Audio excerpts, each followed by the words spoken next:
Good evening, ladies and gentlemen, family and friends of our visiting artist. It's always a pleasure to feature new artists in our museum. They share their artwork, philosophies, bring old acquaintances and/or new members to our museum. So first, let me introduce today's exhibit, Vinok, and the artist behind these treasures. By the way, for those of you who might not know what a Vinok is a traditional Ukrainian flower crown. Historically, it was worn by young unmarried women in hopes of attracting love and harmony and has always been associated with the marriage ceremony. Today, it remains part of the Ukrainian national attire while also transitioning into a popular decorative headpiece. This evening's exhibit has been created by our artist, Ola Rondiak. Let us welcome her. Ola. She is accompanied by her son, Roman, yes, her mother, Oksana, Ola's sister, Tanya, with husband, Steve, and her brother, Marko, with his wife, Christia. So they traveled from Cleveland and New York to be with her this evening. Also the Yarosevich family. So please let us welcome all of them. Ola Rondiak was born in Cleveland, where she earned her baccalaureate degree in psychology and education at Hunter College in New York City. After working as a social worker in Brooklyn, she went on to receive her master's degree in clinical psychology and community counseling. Her psychotherapy career began in Philadelphia, and then she and her husband began their journey to Ukraine in 1995. 20 years later, and they are still in Kyiv with their 3 children, Roman, Maya, and Kalina, and their 2 dogs. During the last 20 years, Ola experienced several important historical events in Ukraine which changed her emotionally and affected her life as well as her career. She wanted to explore her roots more intensely. Everything she heard as a child was coming to life, and she wanted to research it even more closely. Her paintings reflect not only her admiration for the determined and inspirational women of Ukraine, but also her own personal family history. Ola feels that the current political situation in Ukraine has only strengthened the symbolic value of the Vinok, the struggle, strength, determination, and beauty. The rest I will leave to Ola and Marika Klimchak. Вітаємо вас, шановні пані і панове. Сьогодні маємо честь познайомитись з митцем Олею Ронdiak, американкою українського походження, яка взяла собі за пункт амбіції углибитись у своє родинне коріння і поєднати минулі події з сьогоденням. Наш куратор Марія Климчак і мистець Оля розкажуть вам про натхнення, енергію і історію картин. Дякую.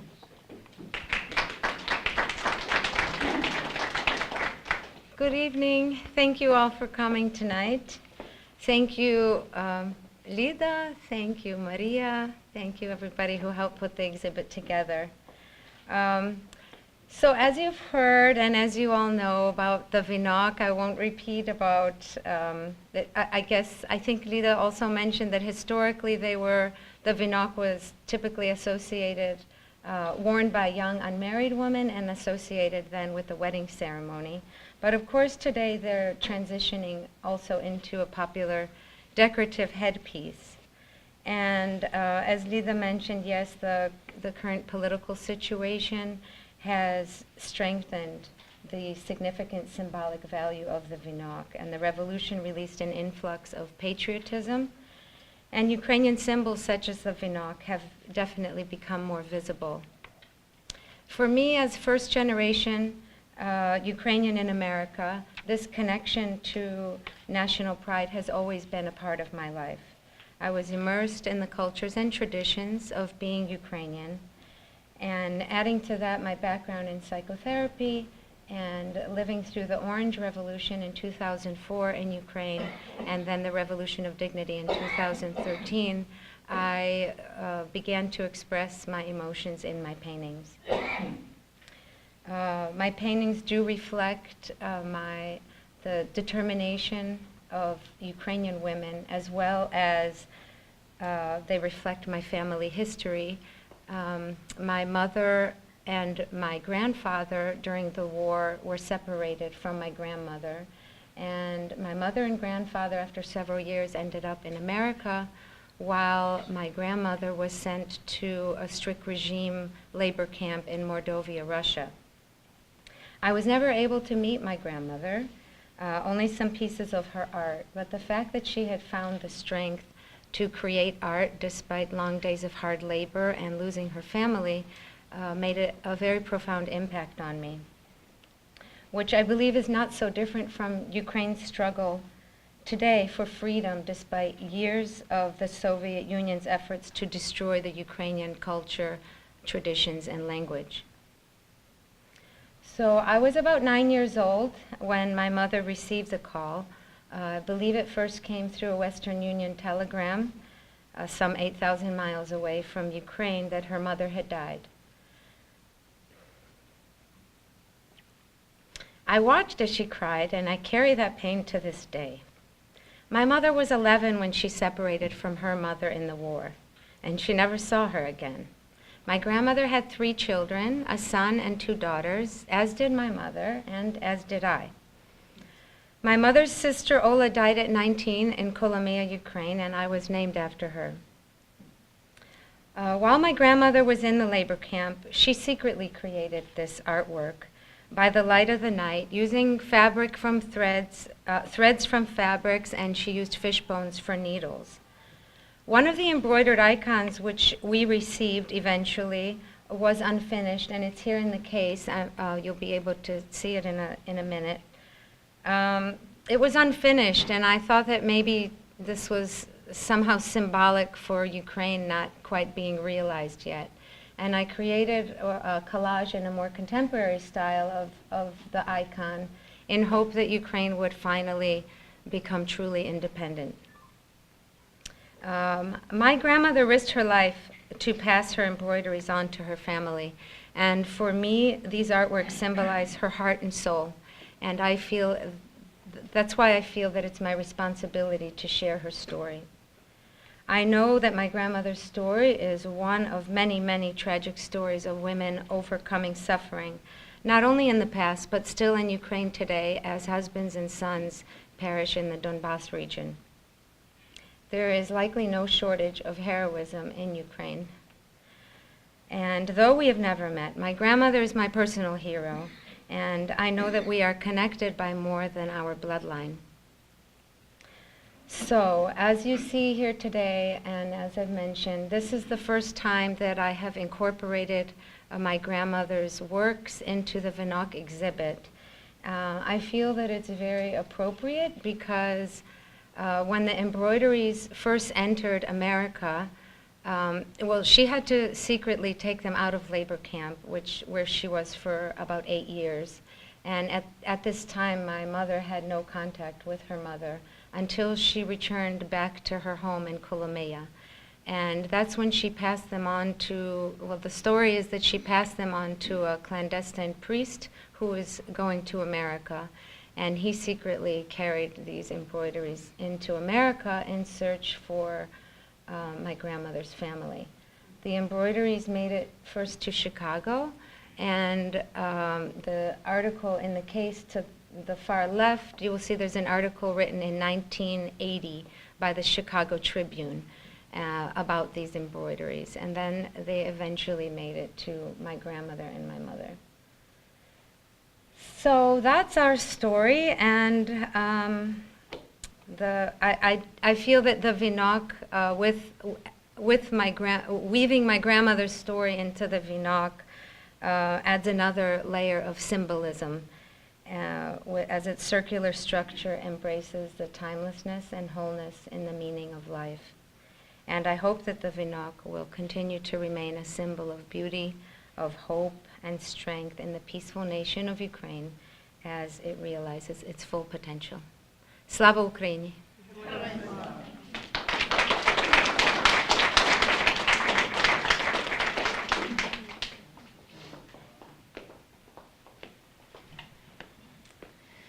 Good evening, ladies and gentlemen. Now is my turn, but it's in Ukrainian language.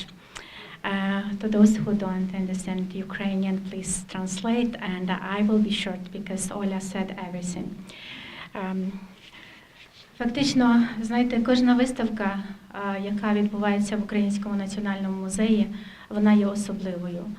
І, зокрема, ця, яка таїть у собі саме слово «вінок», вірніше, вінок має в собі таке таїнство, яке розкривається в різних аспектах. Чи це вінок дівочий, чи це вінок, який є сплетений під час ужинків, славлячи урожай, який зібрала українська родина.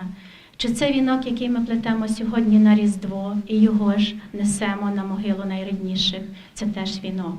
І чи це є той же ж вінок, який сьогодні одягає будь-хто з молодих людей в Україні, щоб тільки показати, що я є українець. Скільки треба було пережити українцям, скільки треба було лиха перейти, зокрема на долі бабусі Олі, якій фактично судилася доля самої України, скільки вижити, щоб сьогодні молодь з радістю одягала вінки і пишалася тим, і ходила в них, чи це по Києві, чи по Львові, чи в найменшому селі, яке є сьогодні в Україні. Вінок знайшов себе. Тобто він завжди жив, але потрібно було тільки час, щоб він ожив, щоб ці квіти ніколи не зів'яли. Здавна українки ставилися з великою пошаною до вінка. І переповідати те, що означає вінок, який колір, яка квітка в долі української жінки, це, звичайно, те, що я перечитала перед тим, як готуючись до виступу. Але Оля своєю розповіддю якось так переставила ті всі думки, і хочеться сказати те, що завжди відбувається наступництво когось, і щось не відбувається просто так. В той самий рік, що Оля переїхала до Києва, я переїхала до Америки. Чому це так стається? Оля каже, що вона є в першому поколінні українка-емігрантка, так, бо вона емігрувала до України. Тобто починається зворотній процес, починається щось таке, яке також важко пояснити. А це просто над Різдво злітаються всі ангели, ті добрі душі, які кажуть, куди нам треба їхати, чи сьогодні, чи вчора, чи завтра. Воно десь відбивається у наших долях. І, можливо, так сталося також, що я вслід за бабцею, яка в 1921 році поїхала до Америки, я приїхала сюди в 1993 році. Так стається, що Оля пішла шукати свої коріння там в Україні, щоб дихати тим самим повітрям, що дихала її бабця. І коли ми формували виставку, нам насправді було дуже цікаво познайомитися насамперед з Олею. Хто ж це така? Американка, яка раптово переїхала до України, тоді, коли сьогодні зворотній процес, коли і студенти, молоде покоління, і зрозуміло, що само собою війна, так як і тоді було, і судити когось в тому плані, що ти змінюєш місце проживання, сьогодні це вже не той час. Так нам Всевишній сказав, і так воно діється в світі. Але коли прийшлося розкладати родинні фотографії, коли ми почали формувати цю частину експозиції, де ви бачите раритети української історії, і це є така матеріальна культура, яка просто до кожного з нас промовляє, власне, в тих образочках, які писала своїми молитвами мама в Мордовії, це щось таке, яке не пояснюється. Це насамперед викликає сльози. Потім думаєш, я вже про це десь колись читала, я бачила про це в кіно, але я не могла ніколи повірити, що такі речі я можу тримати в своїх руках. І знаєте, завжди ми стараємося, щоб про художника, про митця якнайбільше дізналася американська спільнота. І ми запросили кореспондента американської газети, яка прийшла сюди, яка не могла звідси вийти, можемо так сказати. Вона з нами була цілий день. вона знову ж таки поверталася до тих же ж образочків. Вона з нами розмовляла.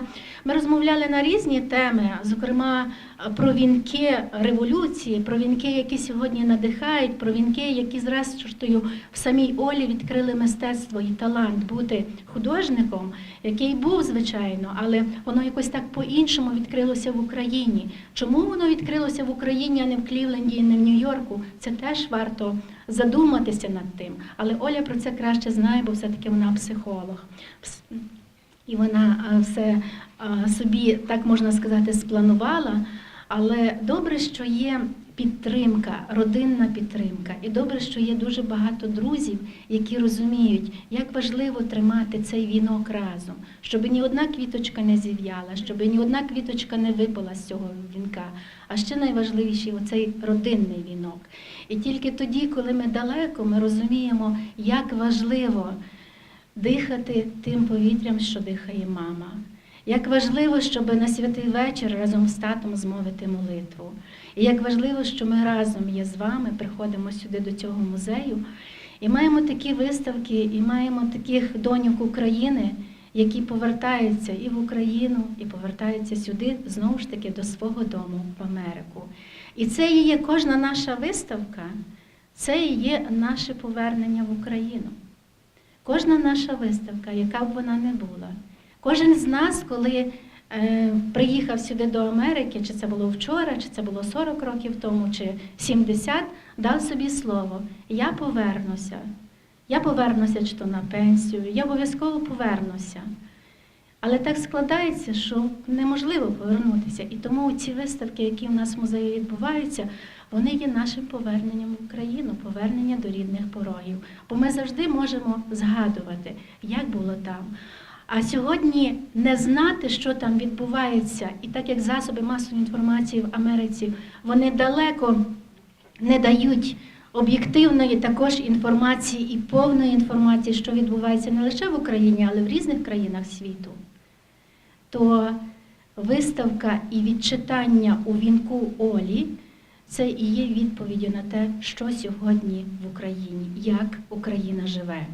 Один із портретів, які на нас дивляться, є муралом, тобто портретом, виписаним на будинку у Києві. Зараз пішла така мода, тенденція, коли розписують величезні стіни, багатоповерхові будинки розписують картинами.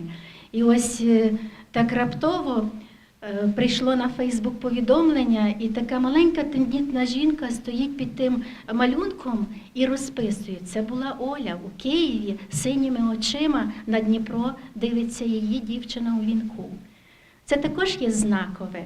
Так що хай і Калина, і Майя, і Ромчик пишаються мамою і знають, ну і звичайно Петро також, і знають, що в нас насправді є славна художниця Оля Рондяк, яка пише Україну, як то кажуть, in life, тобто бачить те, що відбувається. Дякую вам за те, що ви прийшли.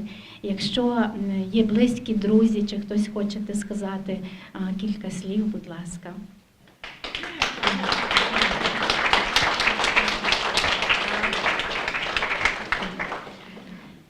Дякую, тоді почувайтеся гарно в цьому залі, і хай вам завжди щастить, і віримо, що Україна буде незалежною. Отой недошитий образок мамою, недовишиваний, тільки половина ікони вишитою, це означало, що Україна ще не є незалежною.